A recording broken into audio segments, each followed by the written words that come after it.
What's going on, child? It's your most favorite diabetic YouTuber in the whole entire world, back with another video. Now today we do have quite a few things to talk about. No, usually I say that a lot and there's only like 4 to 5 topics, but this one is crazy that I'm gonna have to make a couple of videos, and I feel like there's just gonna be a shit ton more. But yeah, the trade deadline has been interesting and pretty insane. Low-key, I'm liking it. It was way better than last year, even though we had the Luka trade and stuff like that, but there is just way more going on. So before we get any further, I have to say it is all love, no hate. Now, first things first is the rumors were true. James Harden did want to be a Cav, or the Cavs wanted him, or either or. James Harden has been traded to the Cleveland Cavaliers for Darius Garland and a second-round pick, which I'm going to be honest with y'all. They probably just added that second rounder because Darius Garland is currently hurt, because a straight up swap would be more, in particular in my mind, a win. But yeah, I'm gonna be honest with you, when I first heard that he wanted to be traded, and particularly the Cavs were looking as the contender to get him, I wasn't too excited. I didn't think that could naturally fit, and also I didn't think they should give up Darius Garland that soon. But at the same time, the more I think about it, James Harden is gonna be really good, and low-key, if they put him at that point guard, I hope he can form and go to like that natural type of point guard. But at the same time, if they put him at shooting guard, boy oh boy, that shit might be clean as hell. I ain't gonna lie. Now, giving up Darius Garland is gonna hurt in the long term because, well, personally, I just feel like since James Harden is older and he's also gonna need a contract extension, it's gonna be like difficult because now you gotta pay him, and I'm not gonna say you don't know, but at the same time, he wants that damn bag. So you gotta think, is it really worth it? And low-key, are we gonna be in the same scenario that every damn team that's had him is, aka I want to be traded, even though he low-key just came out and said, I never requested to be traded, this is all bullshit, I ain't mad at being in Cleveland now, but like, yeah, y'all get that dirt off my name, which I'm gonna be honest with y'all, I don't know if I believe. I mean, at the same time, it makes sense for him wanting to be traded, but at the same time, it makes sense for the Clippers to want him to be traded because that's damn near like their only asset. And it's no slack on Kawhi, but like, come on now, who's gonna be trading for Kawhi? I mean, I'm just being honest right now. Unless he was in a veteran minimum, then I ain't taking his ass. No offense, Kawhi is a hell of a player when he's healthy, but it's that big if and when he is healthy. And kind of the same factor with Darius Garland, I guess. But LA, they get a young player, and yeah, I still don't have much hype or hope for the Clippers, but like the long-term future, it's looking a little bit better, but they still don't got their picks, and yeah, Darius Garland is your future. So I'm gonna be honest with y'all, like, that's not bad, Darius Garland as your future, but with no other assets and shit like that going down, it's like, but, potentially seeing Darius Garland and Kawhi Leonard out there together for a little bit, that shit will look a little bit nice, but I don't know if that's really gonna move the needle for the Clippers. Now, the Cavs, like I said, this is iffy for me. I really do like it, but at the same time, I just don't know if it helps move the needle too, and if it was really worth, the said money that you're going to end up paying Harden, especially since he's going to be a little bit up in age, even though he can still be a bucket. Now, I do like this one low-key for the Celtics, but the Celtics are getting Nikola Vucevic and a second rounder. Oh, wait, I'm sorry. The Bulls are trading Nikola Vucevic and a second rounder to the Celtics for Anthony Simons and a second round pick. So basically a player swap and a second rounder swap. Now, I'll be honest with y'all. The Anthony Simons experiment, I wasn't too hype on it. It didn't really work that well. I mean, I was low-key hype. Like, it could have worked in my mind, but it just did not work at all. All right, let's just be real about that. So when you think about it, what do they really need ever since they lost Al Horford and Luke Garnett? A center. So yeah, them getting Vucevic, a star center in general, I like that a lot, especially since he's already, I ain't gonna lie, he's been with the Bulls so damn long. He's been doing this thing quietly over there that him and Tatum and Brown and White, I ain't gonna lie, yo, that's nice. That might be able to be filthy next year when they're all healthy, which I hate saying out loud because that's Boston, but yeah, I like that for them. And the Bulls, they got another guard, all right? I don't know what the hell they're doing collecting guards like it's nothing. And yeah, I just don't like this one at all. I'm gonna be honest with y'all. Like, for the Bulls, I get it. Maybe you can move on from him or some type of shit, trade him eventually down the line, but long term, I don't necessarily feel like they see it unless they feel like he's going to be able to come off the bench and give them a spark for their next season or something like that. But other than that, I really just feel like they just got rid of Vucevic because they said, yeah, let's help him out. He's been loyal to us, so let's just move on. All right, low-key, I like this one as well because it is being reported Clippers, Brooklyn Nets, and Toronto Raptors have agreed on a multi-team trade, basically sending Chris Paul to the Raptors and Ochai Agbaji in a 2032, god dang. I didn't even think I was going to make it in that long. 2032 Raptors second rounder and cash to the Nets. So basically, Chris Paul is going to the Raptors to be a great vet off the bench for a team that is actually contending and honestly has a chance to win it. And honestly, that's all I want for Chris Paul. Now, I'm not going to say he's going to go out there and start killing shit, but off the bench for a couple minutes here and there, yeah. And definitely as a vet in general, I feel like he's going to mold perfectly well with Toronto. And so, you know, like, it's got that, like, OKC vibe where everybody's doubting him, talking shit on him, and then boom, he goes to his team and he looks like he's, like, the next best head coach coming out the league when he retires.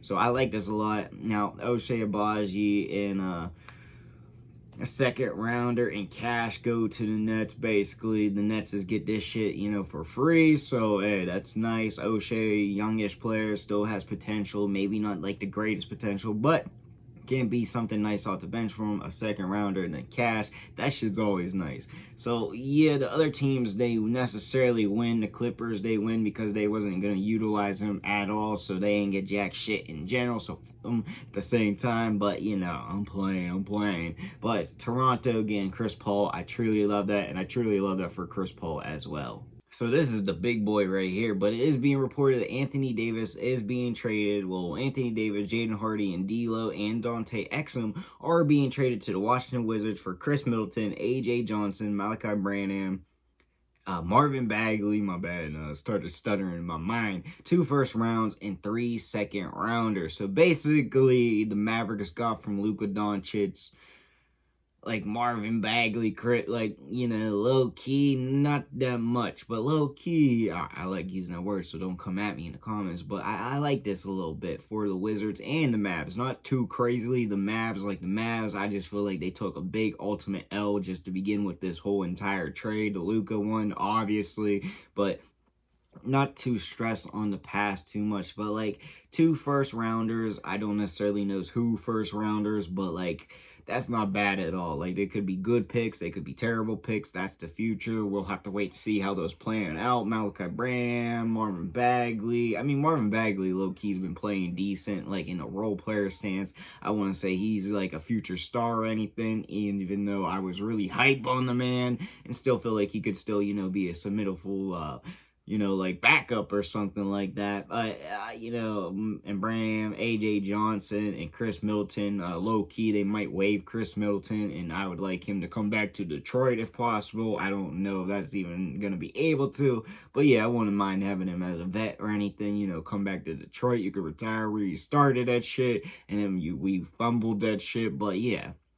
It all worked out. But at the same time, it just feels like the first rounders are really what they got back in this deal. And that's really all I'm going to focus on because everything else is kind of like, Now, when you look at the Mavs, they got a lot of players just to fill in that cap space. I believe, like, Dante Exum, I like as a backup. I like on the role player type level. I think he can be a little bit submittable. I don't know why I keep using that word. I think he can be good off the bench. All right, I'm not going to say he's going to come off and do some crazy shit, but like low-key, if you re-sign him on that bench or if he's, I don't know, is necessarily contract, if I'm going to be honest with y'all. But like, yeah, you know, if you want to re-sign him for a little bit of a deal, that ain't bad. I feel like he's going to be all right off the bench. And same with Jaden Hardy. I still am a huge believer that he can be a nice backup point guard. Necessarily, is he going to be a backup point guard for this team? I don't know. He might not really get used. They have a lot of, you know, young guards. And then once Trey's back, it's like, yeah, especially when they have that pick too.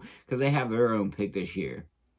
All right, and low-key, Anthony Davis is probably going to sit out the rest of the season. So if they get a good-ass pick, that's just another guard. All right, because I highly doubt they're going to add Boozer if they get one of those top 3 picks because Why would they? And I just, yeah, the future's low-key bright. Future and the present is bright as long as this team can stay healthy. Trae Young, Anthony Davis, Alex Sarr, Bilal Coulibaly, Trey Johnson, whoever the hell they draft. And low-key, they still have a lot of cap space. Maybe not a lot of cap space now, but they still got a decent amount of cap space to bring in some more vets and other players to make this team at least, contend or be able to somewhat do something in next season, because this season it's all about the tank in my opinion. But honestly, never saw this one coming. Obviously, you always heard about everybody talking about Anthony Davis and Trae Young, but that was on Atlanta. So when it happened on this one, I thought this was like a whole ass joke. But low key, I like this a lot, especially if you get a healthy Anthony Davis.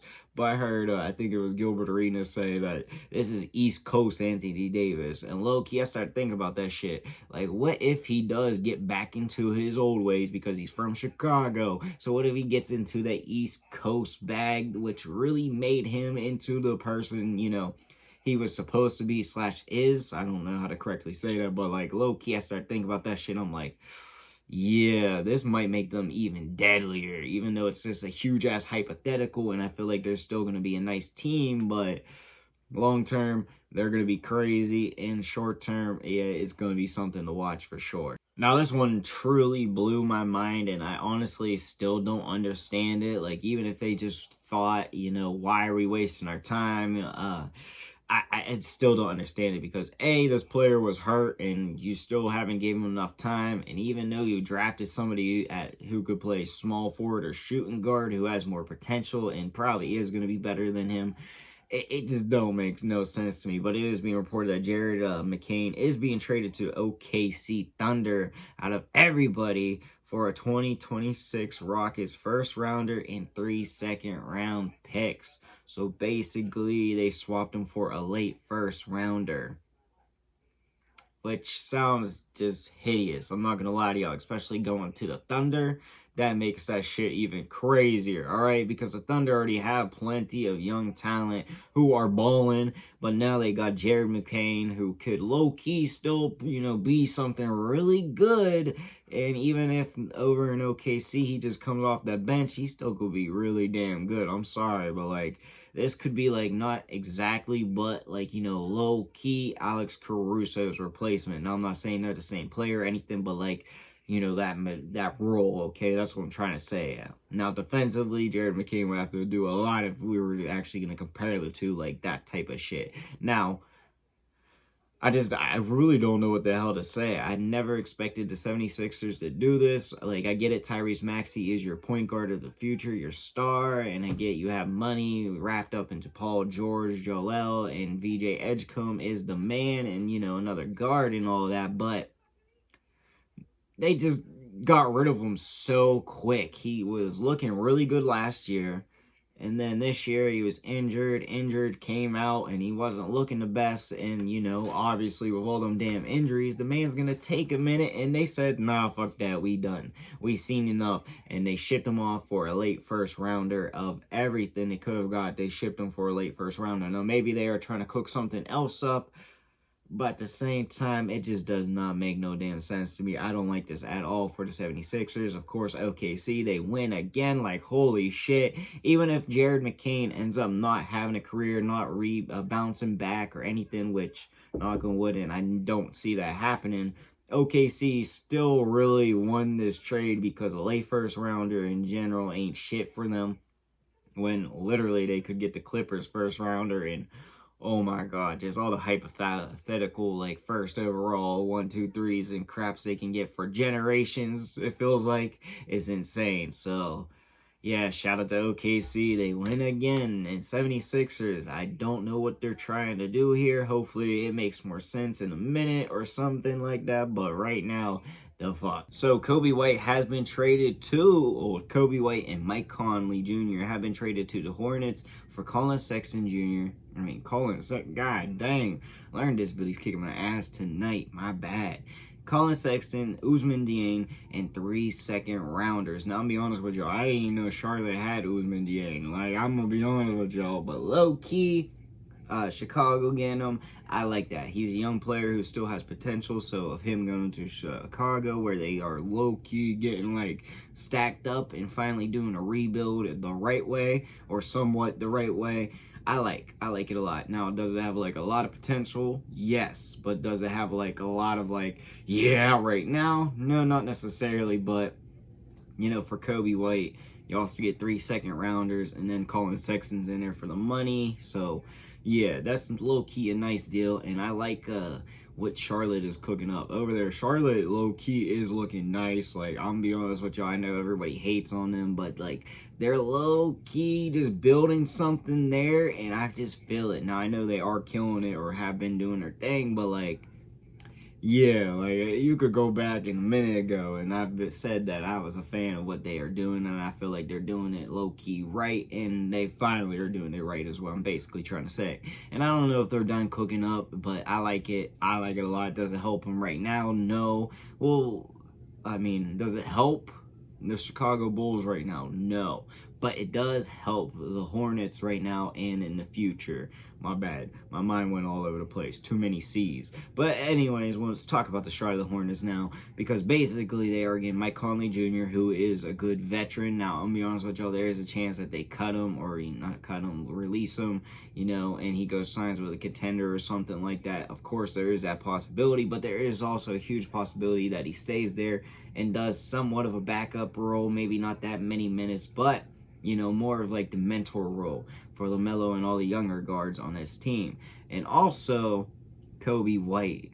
Now, this one kind of has me confused, if I'm going to be honest with y'all. I like it a lot. I truly do. But when I think about it, I don't think Kobe White is going to start over Brandon Miller or Kahn. I mean, if you did that, then you kind of would be stupid, in my opinion, because that's already that chemistry you're ruining there.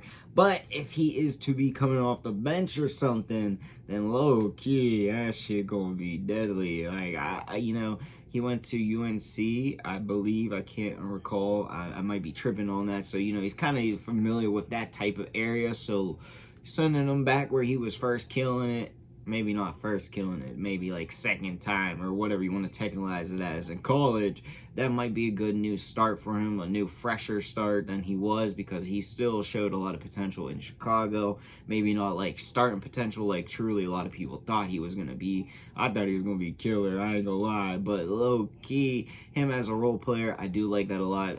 For Charlotte, though, it's a little iffy in my mind. Like, I do like it a lot, and I feel like he's going to get a lot of buckets and just control shit off the bench, but I just felt like he was going to be traded to another team that really could have utilized him right now. I mean, next season, I feel like Charlotte might be able to cook something up, so I ain't too mad at it. I ain't mad at it. It makes sense, but at the same time, it's just kind of like confusing in my mind. But I do actually like it a lot for both sides, but mostly Charlotte, if I'm going to be honest with y'all. Now, the last thing I want to talk about in this video, because it's already been long and there's a lot more updates coming as I'm speaking right now. But the last thing I want to talk about is Cleveland Cavaliers have agreed to trade Lonzo Ball and 2 second-round picks to the Jazz.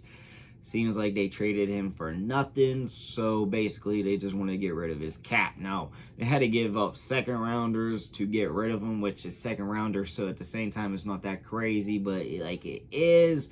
And honestly, I've been hearing that people say that they are thinking about cutting him, or they should cut him. And honestly, if he does get released, I don't know why I keep saying cut. If he does get released, then I would like to see him go to a contender or Chicago, even though necessarily they wouldn't actually play him that much now, especially after getting Kobe White. But yeah, the defensive mind, he couldn't really figure it out in Cleveland, and I feel like he was like actually, I'm a huge Lonzo Ball believer and fan, so low-key, like, I still feel like he could be a good role player and off the bench with that defense and sometimes assist and everything, but just in Cleveland, it wasn't working, and I get it, but at the same time, I just feel like he wasn't getting into the right lineups in Cleveland, so maybe that's why he wasn't really showing anything. But we also got to realize that he's not the Lonzo Ball that got drafted second overall anymore, and that's no notch on him or anything crazy like that, because like I said, I still think he can be a real good player. It's just, yeah, we got to remember that shit. So low-key, if he wants to come to the Pistons for the minimum, We don't necessarily need more guards, but I'm not mad at that one, especially if you want to try that small forward position. We'll take you. But him and the Jazz, I do like that one. I won't lie. Like, especially if I don't know how long his contract's there. I will be honest with, like, how long his contract's for. But hypothetically, like, if he's there next season, that team is already looking deadly. Now, I don't think he's going to get a lot of minutes still. But, like, yeah, off the bench with that defense and just that team in general, the Jazz would be scarier. Maybe not as scary as I'm making it sound, but still, they already look scary, in my opinion, next year. But really, that's all I got to say. Like I said, there's going to be a lot more videos, so stay tuned. But let me know what y'all think about all this in the comment section down below. But like I said, that's all I got for y'all. Peace.